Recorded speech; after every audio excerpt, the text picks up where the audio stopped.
오늘 우리가 살펴본 이 본문은 너무나도 잘 아는 이야기입니다. 이 찬양 여러분 기억하시는지 모르겠어요. 여호수아 성을 쳤네 여리고 여리고 여리고 여호수아 성을 쳤네 여리고 나팔 불 때 무너졌네. 이 어린이 찬양인데요. 이 고백처럼 하나님 말씀대로 여리고성을 이렇게 돌았고 나팔이 불 때에 무너졌다라는 이야기를 우리는 너무나 많이 들어왔습니다. 근데 이 얘기를 들으면 여러분 어떤 마음이 좀 드시나요? 이 역사가 우리의 삶에서도 이루어지기를 정말로 기대가 되십니까? 성경에서만 일어나는 어떤 기적적인 역사처럼 혹시 느껴지지는 않으십니까? 전투 한 번 없이 성 주위를 돌기만 했는데 여리고성이 무너지고 차지하는 이야기가 어찌 현실에서 가능한 이야기인가? 라는 생각이 들 때가 있다라는 거죠. 만약 정말로 이렇게 돌아가지고 우리가 무언가를 돌았을 때에 기도함으로 돌았을 때 하나님이 주시는 것이 이 여리고성의 역사의 이야기라면 우리는 어디를 지금 돌고 있을까요? 이 주변 아파트들을 계속 돌 겁니다. 아니면 우리 청년들 같은 경우는 좋아하는 청년 주변을 계속 돌겠죠. 하지만 말씀하는 바가 이 돌아서 얻었다라는 이야기가 아닌 거잖아요. 만약 그게 하나님 말씀하시는 바였다면 저는 7일이 뭡니까? 700일 동안 작정하고 돌겠습니다. 여리고성을 함락시키는 이 이야기가 전투와 쟁취에 관한 이야기인 것처럼 보이지만 사실 그게 아니라는 거죠. 전투도 아니고 쟁취하는 일도 아니라면 그럼 무엇을 말하는 것일까요? 그거를 조금 뒤에 이야기해 보도록 하겠습니다. 그리고 우리에게 중요한 것은 이 전투이든 다른 일이든 상관없이 어떤 일이든 우리의 삶에서 경험이 좀 되어야 하는 게 중요하지 않습니까? 내 삶에서도 여리고 성과 같이는 무너지지 않을 것 같은 문제들이 굉장히 많은데 그거 우리 해결되기를 바라는 것 아닙니까? 오늘 이 두 가지, 즉 하나님이 원하시는 것이 전투가 아니면 무엇인지에 대해서, 그리고 이 말도 안 되는 기적 같은 이야기가 내 삶에 어떻게 하면 일어날 수 있는지에 대해 말씀을 통해 하나하나 좀 찾아보고자 합니다. 여러분 1절을 한번 보실까요? 1절을 보시면 이스라엘 자손들로 말미암아 여리고는 굳게 닫혔고 출입하는 자가 없더라 라고 말합니다. 성문을 지금 걸어 잠근 상태고 이유는 왜 그렇습니까? 이스라엘 자손들로 말미암아 그렇습니다. 그들은 문만 걸어 잡은 게 아니라 이 전투 준비를 완벽하게 맞춰놓고 이 성벽에서 이스라엘 백성들이 어떻게 하는지 예의주시하고 있었다라는 거죠. 실제로 고고학자들이 그 여리고 땅을 조사해 봤더니 여리고에서는 이 몇 달 동안 먹을 만한 음식들이, 이 곡식들이 발견되었다라고 합니다. 즉 이들도 준비할 때에 이 전투가 단순히 며칠 만에 끝나는 것이 아니라 굉장히 오래될 전투라고 생각했다라는 겁니다. 여리고성은 지대가 굉장히 높은 곳에 위치하고 있었습니다. 축구장 3개가 합쳐진 도시였는데 바로 이렇게 생겼다고 해요. 그러니까 성벽이 지금 한쪽이 있고 안쪽이 있다라는 거죠. 그들에게 이 성을 바라보고 돌아면 이제 이 성과 전투를 해야 되는 입장인 이스라엘 입장에서는 한 번도 성을 차지하는 전투인 이 공성전을 해본 적이 없습니다. 그리고 이 성이 무너질 거다 혹은 이 성에 가서 전투를 해야 된다라는 그 이야기가 이들에게는 비현실적으로 느껴질 테고 자신을 스스로 메뚜기라고 칭했던 그 조상들의 이야기가 마치 우리가 뱉을 순 없지만 또 40년을 돌아야 되니까 그러면 뱉을 순 없지만 이게 너무 와닿는 거죠. 그래도 광야 2세대이고 믿음의 세대 아닙니까? 요단강을 하나님이 걷게 하시는 것도 경험했고 할례를 그 앞에서 행했음에도 하나님이 보호하시는 것을 지금 경험한 세대입니다. 이것만으로도 이스라엘은 지금 사기가 굉장히 충전된 상태였다라는 거죠. 이제 하나님이 나가라라는 명령만 하시면 너무 좀 어렵게 생겼지만은 나가볼 수 있을 것 같아요. 드디어 이제 하나님께서 여호수아를 부르셔서 전쟁을 준비시켜 주십니다. 2절을 보시면 이렇게 얘기합니다. 하나님께서 여리고와 그 왕과 용사들을 내 손에 넘겨주셨다라고 말씀하시죠.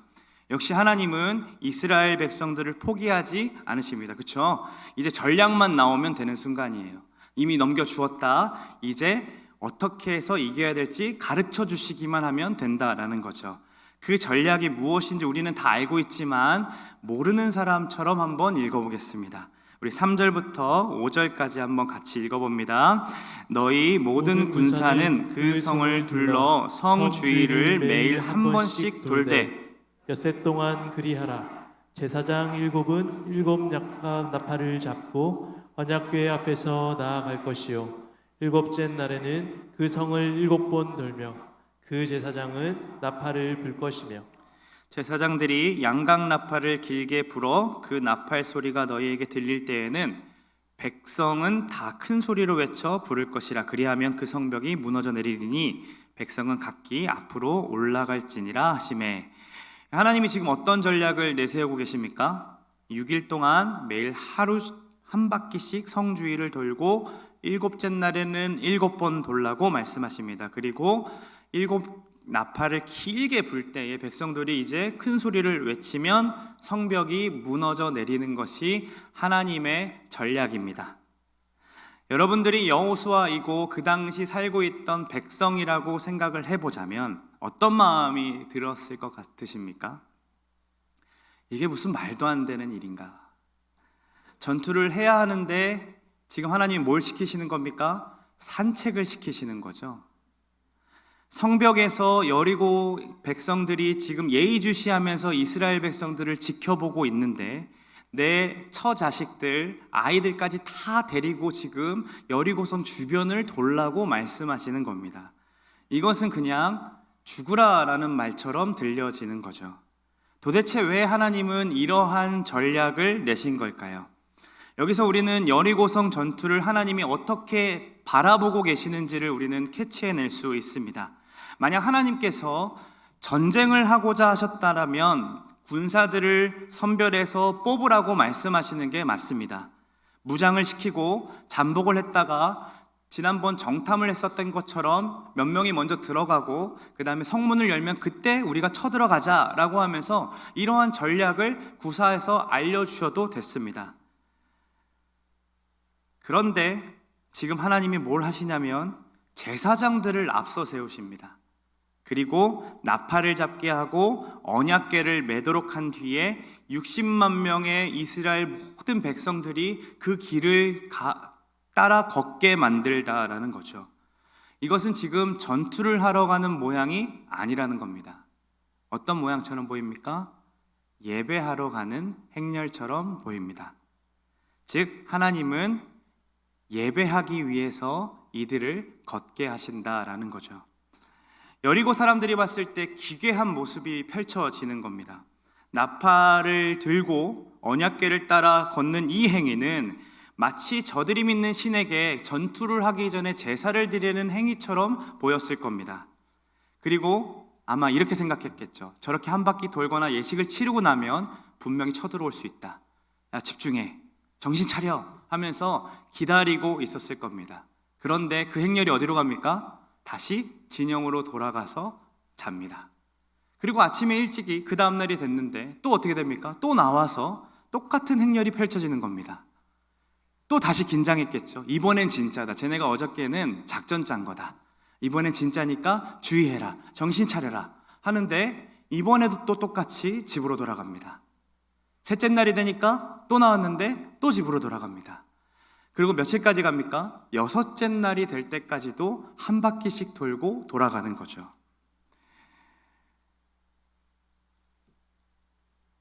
두 번째 날도, 세 번째 날도, 6째 날까지도 쳐들어오는 움직임이 하나 없이 그저 본인들도 왜 하는지를 모르고 어리둥절하며 걷는 얘네들의 모습을 보면서 아마도 여리고 백성들은 조롱하거나 비방했을지도 모릅니다. 야, 애굽을 무찌르고 온 강력한 군대라고 했는데 쟤네 진짜 싸울 줄 모르는 거 아니야? 역시 여리고성이 워낙 강하기 때문에 들어올 수가 없지. 쟤네 공성전을 한 번도 해본 적이 없다잖아. 그래, 얘네는 가짜다 라는 마음이 들지도 몰랐습니다. 그런데 이 여리고 백성들만 그 마음이 들었을 것 같지는 않아요. 누가 또 이런 마음이 들었을까요? 함께 걷는 백성들도, 이스라엘 백성들도 이게 뭔가라는 생각을 가지면서 걸었을 것 같습니다. 8절에서 14절까지의 말씀을 보시면 여호수아가 우리 6일 동안 한 바퀴씩 돌고 7일째 되는데 7바퀴 돌고 그때 나팔이 불면 그때 니네들이 외치면 돼, 이렇게 한 번에 설명해 주지 않습니다. 어떻게 합니까? 자, 돌자. 한 바퀴 돌고 옵니다. 그리고 그 다음날 와서 돌자. 한 바퀴 또 돌고 옵니다. 그러니까 이 백성들의 입장에서는 몇 바퀴 언제 전쟁을 하는지 이거 다 모르고 있는 중인 거죠. 사랑하는 자녀들을 데리고 계속 앞에 나가는 이 무방비 상태로 여리고를 걷는 이 일이 보통 위험한 일이 아니었기 때문에 만약에 저라면 굉장히 날이 서 있었을 거라고 생각됩니다. 그리고 제 안에 나 한 몸이라면 그렇다 치지만 지금 처자식을 데리고서 손을 붙잡고 걸어야 되는 이 일이 어찌 쉽겠습니까? 최전방에 나와 있는 거잖아요. 그래서 어쩌면 이 명령은 잘못된 거다, 이거 지금 무모한 짓이다라고 하면서 이 불만과 불평이 터져 나왔을 것 같아요. 우리가 여리고 현장에 있지 않다 하더라도 우리가 사는 삶에서 이런 일들을 겪지 않습니까? 말씀을 듣고 예수님을 따라가는 이 신앙생활을 하다 보면 분명히 이 일이, 말씀을 듣고 순종하는 일이 그리스도인의 삶인 거는 알고 있지만 뻔히 내가 할 수 있는 방법이 있는데 그것이 말이 안 되는 것을 자꾸 요구하시면 하나님 이거 이렇게 하면 되는데 왜 이렇게 요구하세요? 라는 마음이 불쑥불쑥 들 때가 있다라는 거죠. 그래서 불평 없이 순종하는 게 너무 어렵습니다. 저는 2019년에 은혜로 DTS를 훈련을 받았고 그리고 철원에 가서 아우니치를 다녀왔습니다. 파송 예배를 마치고 저녁 시간이 됐던 쯤에 철원 군청에 도착해서 우리 팀원들과 함께 정자에 앉아서 함께 예배를 드렸어요. 예배를 마치고 이제 우리가 머물 곳을 위해서 함께 기도하자라고 하는데 제 마음에 굉장한 불편함들이 있었습니다. 이 DTS 훈련을 받고 있었지만 제 안에서는 하나님 말씀이 완전하기 때문에 이 특별 계시인 성경으로 완벽하게 하셨는데 어디 이것을 벗어나서 하나님 음성을 듣는다는 말인가라는 그 안에 이렇게 불평함과 원망들이 제 안에 있었습니다. 그래서 기도하면서 하나님께 간구했습니다. 하나님, 말씀으로 응답해 주세요. 저도 자존심이 있습니다. 이게 뭐 이렇게 어디가 보고 했다는 거 다 저기 하고 제 말씀을 봐야겠습니다. 저는 말씀이어야 됩니다. 그러는데 기도하는 와중에 베드로와 고넬료가 갑자기 떠오르는 겁니다. 하나님께서 정하다라고 말씀하신 것을 부정하다라고 안 되는 그 베드로를 설득하셔서 베드로를 고넬료의 집에 보냈을 때 고넬료가 기다리고 있었다라고 얘기를 합니다. 생각을 하고 껴맞춰 보려고 애를 써봤어요. 이게 왜 보여주셨을까? 그럼 우리가 찾아갔을 때 그 교회 목사님이 기다리고 있었어요 라고 말을 해야 되는 거잖아요. 이건 말도 안 되는 일인 거잖아요. 생각을 해보세요. 우리 여기서 묵어도 됩니까? 라고 하면 네, 괜찮습니다, 묵어도 됩니다 정도는 할 수 있겠지만 그분이 기다리고 있었어요 라고 말하는 거는 이거는 정말 말도 안 되기 때문에 괜히 말했다가 체면 구길 것 같아서 제가 말을 하지 않고 꼭 감추고 있었습니다. 근데 팀원들은 뭐 하얀색 벽돌을 봤어요, 낮은 담이 있었어요, 가까운 데 있었어요, 걸어가라고 하셨어요, 이렇게 여러 가지 것들을 얘기했습니다. 주위를 이렇게 돌아보니까 하얀색 교회가 하나 있는 겁니다. 그래서 다 같이 신나게 걸어갔습니다. 저는 뒤에서 이건 아니야, 이건 아니야, 내가 꼭 발견하고 가리라 라고 하면서 했는데 딱 도착해서 봤더니 그 교회가 어떤 교회냐면 제7일 안식교였습니다. 이단인 거죠. 그럼 거기서 묵어야 됩니까? 말아야 됩니까? 안 돼요. 그래서 다시 돌아갑니다. 돌아가는 와중에 제 마음에 어떤 마음이 들었을까요? 역시 이 말씀 아니고 이미지, 이거는 좀 너무한 거 아닌가라는 생각을 가지고서 제가 이제 돌아가면서 간사님 앞에 이렇게 물었습니다. 간사님, 그냥 요 앞에 있는 교회들 있는데 가서 좀 자면 안 되냐고 물어보면 안 됩니까? 그랬더니 우리 간사님이 안 됩니다, 하나님께 다시 물어야 됩니다, 이렇게 하시는 거예요. 제 안에는 이 주변에 교회도 봤고 그리고 조금만 더 가면 제 친구가 사역하는 교회가 있었습니다. 그래서 어떻게든 제 안에 짱구를 굴려본 거죠. 할 수 있을 거라고 생각했어요.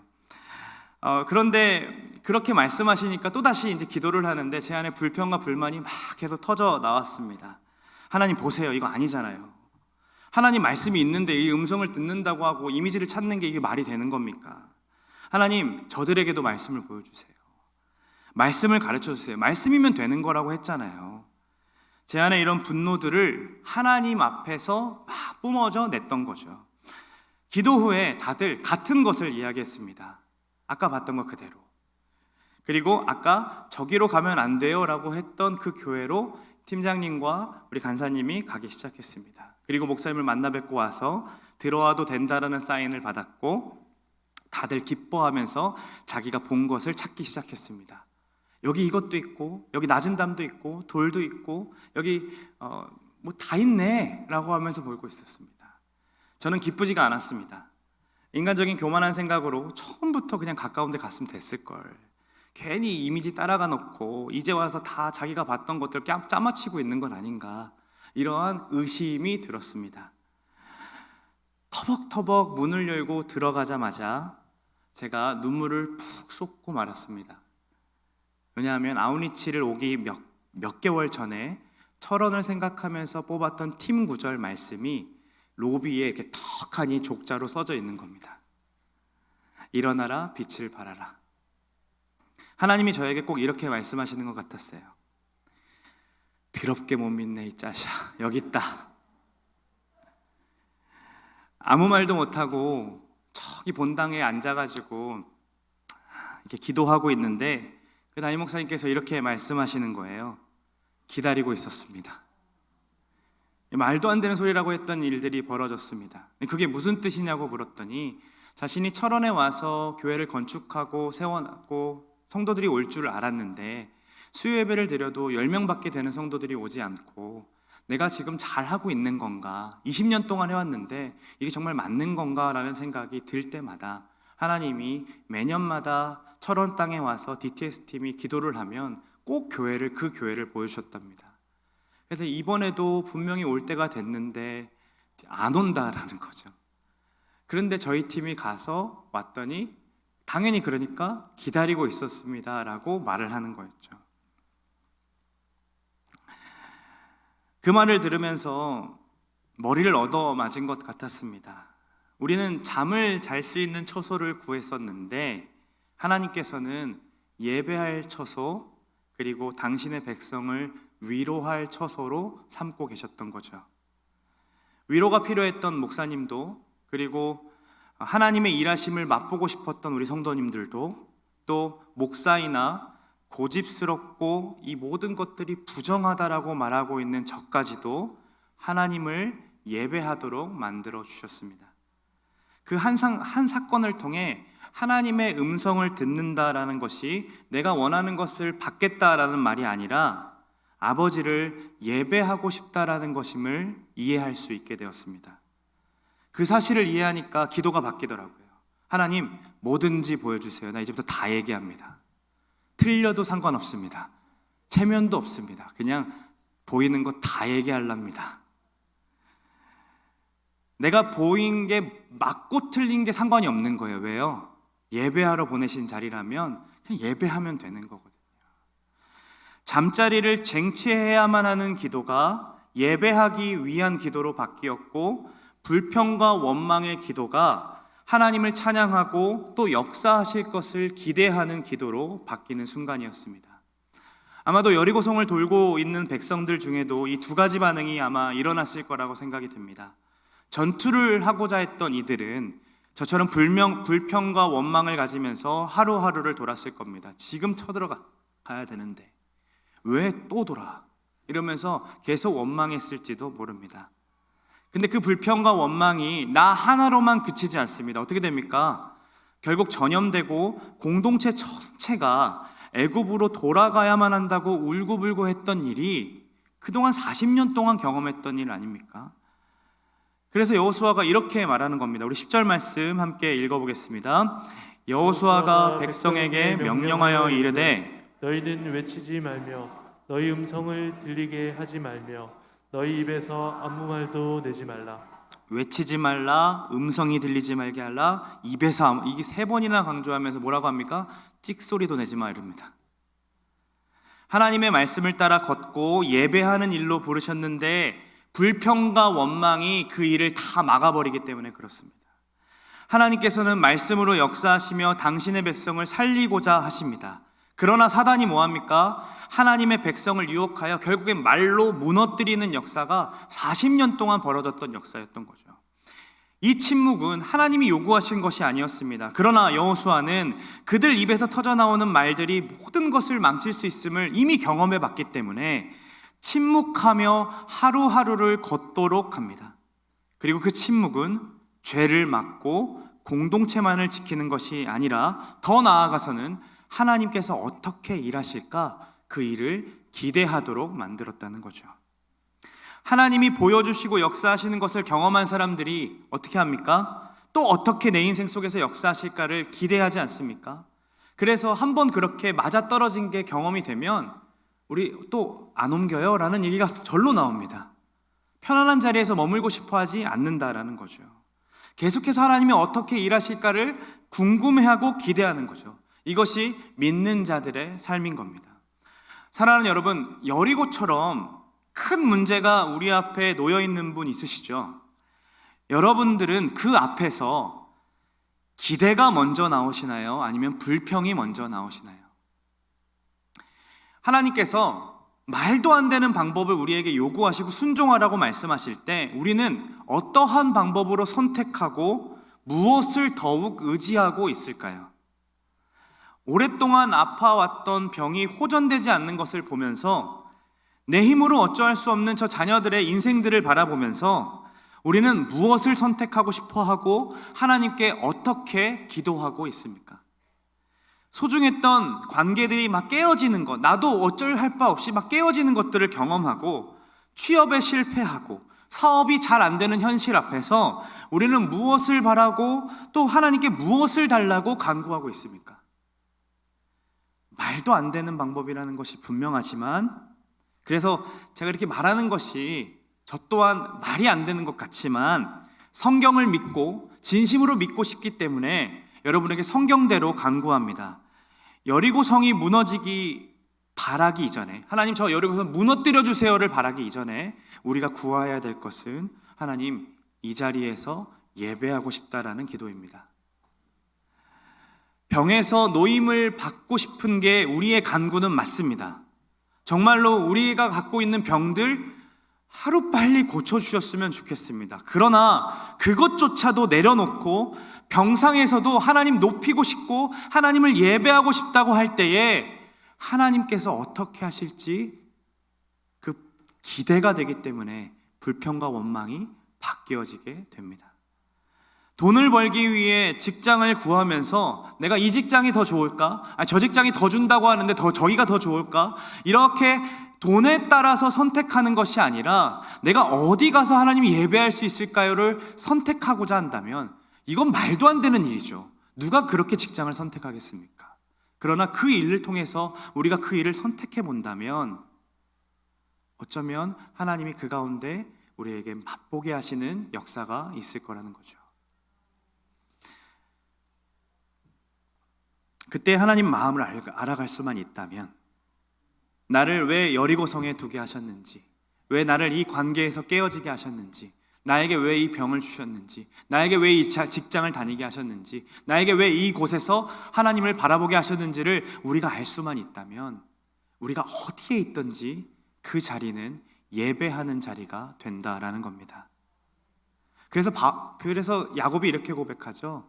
과연 여기 계시거늘 내가 알지 못했습니다 하고 그 자리에 돌을 세우고 뭐라고 합니까? 여기가 바로 하나님의 집입니다라고 고백하는 거죠. 여러분, 이렇게 꼭 여리고가 무너져야 되는 것을 보는 삶이 아니라 그냥 하나님께서 걸으라고 하시기 때문에 하루하루 믿고 걸어가는 삶을 사는 것, 그래서 하나님의 뜻을 알아간다면 그것이 진짜 행복이고 기쁨 아닐까요, 여러분?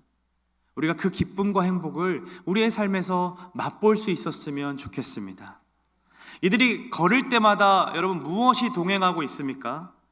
언약궤가 그들 진영 가운데 있었고 그들 앞에서 이동하는 것을 보게 됩니다. 우리는 기억해야 됩니다. 7일째 D-Day가 되어서야만이 언약궤가 이동한 것이 아니었습니다. 그렇죠? 첫째 날에도 둘째 날에도 다음 날에도 계속해서 여섯째 날, 일곱째 날까지 그 언약궤는 하루도 빠짐없이 그 진영의 가운데 있었고 그들과 함께 동행합니다. 이것이 무엇을 의미합니까? 우리는 자꾸 행복과 은혜를 주일에만 찾는 경향들이 있습니다. 7일째가 되는 주일에 몰아서 은혜를 다 받고 한 주를 살아갈 거라고 생각하는 거죠.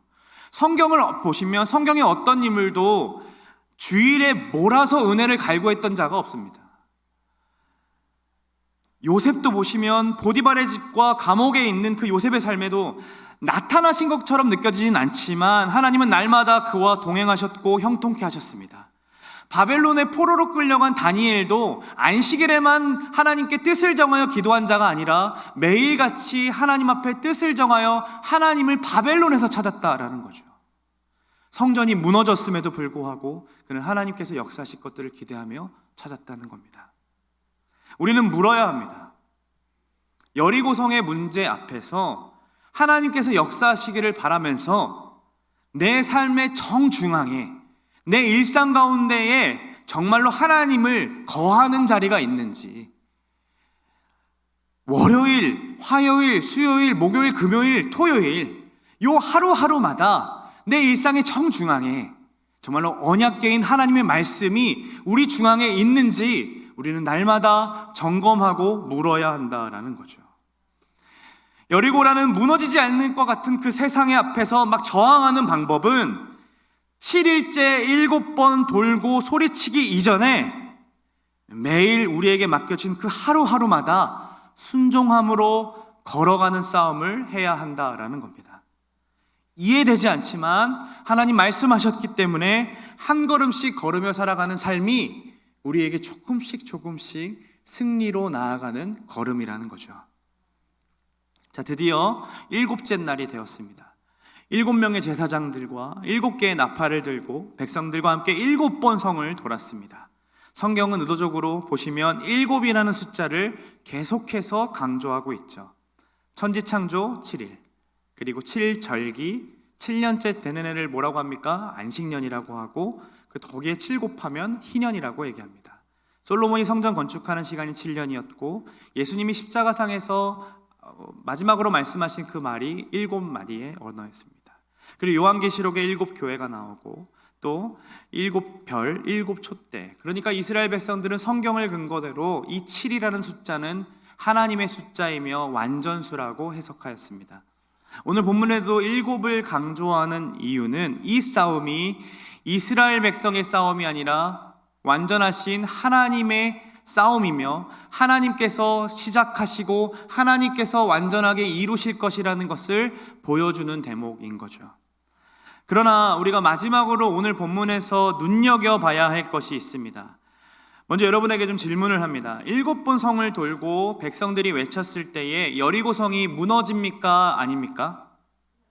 무너집니까? 부끄럽지만 저도 이전까지 성경을 봤을 때 너무 대충 봤더라고요. 아까 그 찬양했던 그 찬양 때문에 정말 여리고 성이 무너진 줄 알았습니다. 그래서 성경을 잘 보시면 여리고 성이 무너지지 않습니다. 같이 20절 말씀을 한번 읽어볼까요? 함께 있습니다. 이에 백성은 외치고 제사장들은 나팔을 불매 백성이 나팔 소리를 들을 때에 크게 소리 질러 외치니 성벽이 무너져 내린지라. 백성이 각기 앞으로 나아가 그 성에 들어가서 그 성을 점령하고. 여러분, 무엇이 무너졌습니까? 성벽이 무너졌습니다. 그러면 군사들이 남아있는 겁니까? 안 남아있는 겁니까? 성벽만 무너지고 여전히 싸워야 할 그것이 있다라는 거죠. 그 말은 중심부로 올라가서 전투를 해야 하는 것이 백성들에게 남아있었다라는 말입니다. 즉 성벽을 무너뜨리는 것은 하나님의 역사이지만 성을 쟁취하는 것은 누구의 몫입니까? 이스라엘 개개인의 몫이었습니다. 저는 이것이 여리고성과 같은 문제 앞에서 살아가는 우리의 신앙생활이라고 생각됩니다. 우리는 하나님이 다 없애주기를 바라고 살아갑니다. 그렇죠. 그렇잖아요. 하나님 말씀만으로도 여리고성에 불 떨어뜨리게 해서 다 없앨 수 있는 분입니다. 하나님이 말씀만 하시면 땅이 갈라져서 다 무너뜨릴 수 있는 분이십니다. 그런데 하나님 그렇게 일하시지 않으셨다라는 거예요. 5절을 보시면 이미 하나님이 여호수아에게 말씀하실 때에도 이 성을 무너뜨릴 텐데 지금 성벽이 무너지는 일이 아닙니다. 하나님이 5절을 보시면 성벽이 무너져 내리니라고 얘기하고 있습니다. 그리고 어떻게 합니까? 백성은 각기 앞으로 올라가야 된다라는 것을 하나님이 가르쳐주고 계시는 거죠. 아니, 하실 거면 다 무너뜨리시지 왜 하나님 이렇게 하십니까? 각기 백성이 올라가야 하듯이 그들 앞에는 계속해서 쟁취하고 하나님의 말씀대로 행해야 되는 싸움이 남아 있었기 때문입니다. 만약 그들이 믿음이 없었다라면 성벽만 무너지는 것으로는 이길 가능성이 없는 싸움입니다. 그런데 이미 그들이 성벽 앞에서 소리칠 때부터 하나님의 역사를 그들은 믿고 있었습니다. 생각해 보세요. 여러분, 믿음이 없는 상태로 자, 이제 7번 돌았으니 소리치면 저거 무너진다. 자, 소리쳐봐. 그러면 믿음이 없다면 어떻게 반응할까요? 그냥 이렇게 하고 말 겁니다. 나팔 불고 하니까 거기에 묻혀서 소리치는 척만 했을지도 모릅니다. 그런데 믿음으로 걸으면서 예배를 선택했던 그들의 삶이 이제는 뭐합니까? 더 크게 역사하실 하나님을 기대하게 된 거고 믿을 수 있게 된 겁니다. 그래서 그 믿음의 외침을 통해 성벽이 무너졌을 때 자, 이제 쳐들어가자 하면서 올라가서 싸움을 할 수 있는 근력이 생겼다라는 거죠. 하나님은 이걸 원하셨습니다. 하나님은 당신의 자녀들이 하나님의 손에서 나오는 능력만을 바라고 스스로 아무것도 할 수 없는 그런 무능력한 자녀들로 키우고 싶어 하지 않으셨습니다. 우리에게 기도를 응답하시고 당신의 역사를 보여주시는 이유는 곧 오게 될 여러 가지 문제들 앞에서도 그렇게 반응할 수 있도록 만들어주시는 거죠. 우리는 그 싸움을 외면할 수 없습니다. 기도해서 성벽이 무너져도 올라가서 싸우지 않으면 하나님의 역사를 다 맛볼 수가 없습니다. 그렇죠? 아무리 성 주위를 돌고 예배했어도 내 삶에 주어진 상황 속에서 하나님의 뜻에 맞게 싸워내지 않으면 하나님의 역사를 자신의 삶에서 누릴 수 없다라는 거죠. 하늘 창문을 두드려서 하나님이 응답하셨어도 내 삶에서 하나님의 뜻대로 앞으로 전진하려는 마음, 저 앞에 정치하고자 하는 것을 가지고 올라가려고 하는 마음이 없다면 잠시간 응답하신 것 때문에 내가 기뻐하고 감사할 수는 있지만 더 강해지는 교회는 될 수 없습니다. 우리 은혜 받았습니다 라는 말 자주 합니다. 설교자로서 이 말보다 듣기 좋은 말은 없습니다. 그런데 은혜 받았다라는 말은 단순히 우리의 공감을 끌어내고 감정의 변화가 일어났다라는 것이 아닙니다. 은혜 받았다라는 말 속에 포함되어 있어야 되는 말은 그렇게 살겠습니다가 포함되어 있습니다. 즉 우리의 삶에 변화가 있어야 진짜 말씀이 실현되는 순간이며 은혜를 누리는 순간인 겁니다. 사랑하는 여러분, 우리가 서로가 속이는 사람이 되지 않기를 소망합니다. 그저 말씀 맡은 자들을 향해 은혜 받았다라고 말하지만 삶의 변화가 없는 채로, 그리고 말씀 맡은 자로서 그 은혜 받았다라는 것에 기분이 좋아서 삶의 변화는 전혀 신경 쓰지 않는 것, 서로가 그렇게 속이는 교회가 되지 않기를 소망합니다. 우리의 삶의 변화가 없으면 은혜를 받은 것이 아니라 감동만 받은 겁니다. 사랑하는 여러분, 바라기로는 설교자나 듣는 자 모두가 여리고라는 큰 문제 앞에서 이해되지 않지만 우리가 예배자로 살기로 결단하는 자들이 되기를 소망합니다. 더 나아가 성벽을 무너뜨려 주셨을 때에 각자의 위치에서 아버지의 뜻을 따라 저렇게 힘써 올라가는 성도로서 한 걸음 한 걸음 올라가서 싸워내는 그 싸움들을 각자가 감당하기를 간절히 소망합니다. 그러면 그 삶이, 그 승리를 맛보려면 그 삶이 어떻게 가능할까요? 말도 안 되지만 적진 앞에서 말씀 앞에 순종하며 예배하는 삶, 그리고 하나님의 뜻을 구하며 맡겨진 싸움을 감당하는 삶, 이게 우리의 삶에서 어떻게 가능한 일일까요? 그 비밀이 2절 말씀에 담겨져 있습니다. 우리 2절 말씀 같이 읽어봅니다. 여호와께서 여호수아에게 이르시되 보라 내가 여리고와 그 왕과 용사들을 내 손에 넘겨 주었으니. 하나님께서는 지금 미래 완료형 시제로 말씀하십니다. 이미 넘겨 주었다라는 거죠.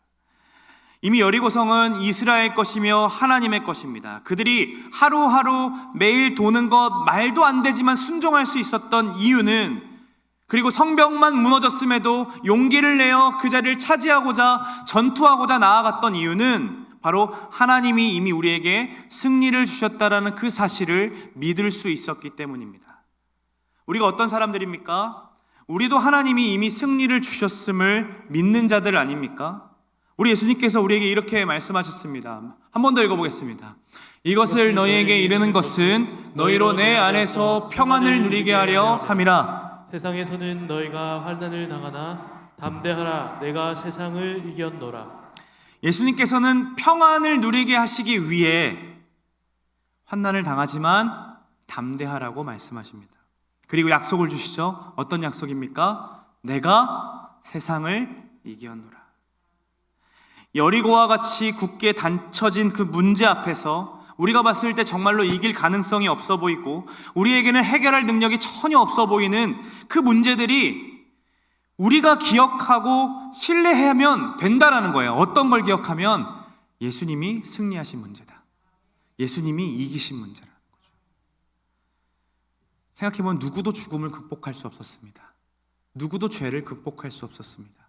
그런데 우리 주님은 우리 앞에 문제뿐만 아니라 우리가 해결할 수 없는 죄의 문제, 우리가 이길 수 없었던 죽음의 문제까지도 그 자리에 도살장에 끌려가는 양처럼 침묵하시면서 걸어가심으로 우리에게 생명과 의를 허락하셨습니다.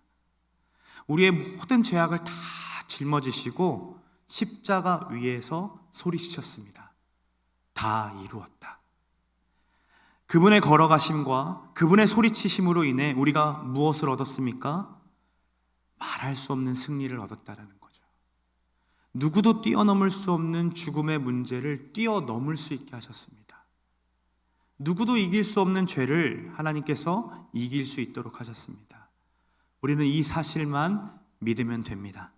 그리고 믿으며 우리에게 승리가 보장되었기에 적군 앞에서 우리는 뭐 선택합니까? 예배하기로 선택하는 거죠. 그 사실을 믿기에, 그 승리를 주셨다는 사실을 믿기에 우리가 극복되지 않을 것 같고 우리가 싸우고 싶지 않을 때에도 하나님 승리 주셨기 때문에 그래 가보자 하며 우리 앞에 맡겨진 싸움을 말씀대로 행해보는 겁니다. 사랑하는 여러분, 우리가 이 진리를 믿기를 소망합니다. 그 진리가 우리를 자유케 할 것입니다. 우리 하나님, 우리 예수님 곧 오신다라고 말씀하셨습니다. 양각 나팔을 넘어서서 정말로 천국에서 불려지는 그 나팔 소리와 함께 우리 주님 분명히 오실 겁니다. 그때가 되면 우리가 씨름하고 있는 문제들이 아무것도 아니게 될 겁니다. 그러니 우리는 조금만 참아내기를 원합니다. 그리고 우리가 눈을 들어서 하나님을 바라보면서 하나님 이거 도대체 이겨낼 수 없을 것 같고 하나님은 어떻게 살아야 될 것 같고 이런 여러 가지 여리고의 문제 앞에서 하나님 그래도 나 예배하고 싶습니다. 하나님 그래도 내가 싸워내고 싶습니다. 강해지고 싶습니다라고 고백할 수 있는 우리 모두가 되기를 소망합니다. 여러분 기억하십시오. 전쟁은 하나님께 속해 있습니다. 전쟁은 하나님께 속해 있습니다. 여러분이 갖고 있는 그 여리고 성 모든 것들은 하나님께 속해 있습니다. 이 사실을 믿으며 하루하루 승리를 맛보는 우리가 되기를 소망합니다. 원망과 불평으로 하루를 살아가는 것이 아니라 기대함으로, 정말 하나님께서 어떻게 일하실지를 기대하고 소망함으로 하루하루 맡겨진 싸움들을 감당하는 우리 모두가 되기를 간절히 소망합니다. 이 시간 함께 이 찬양으로 하나님 앞에 올려드립니다. 같이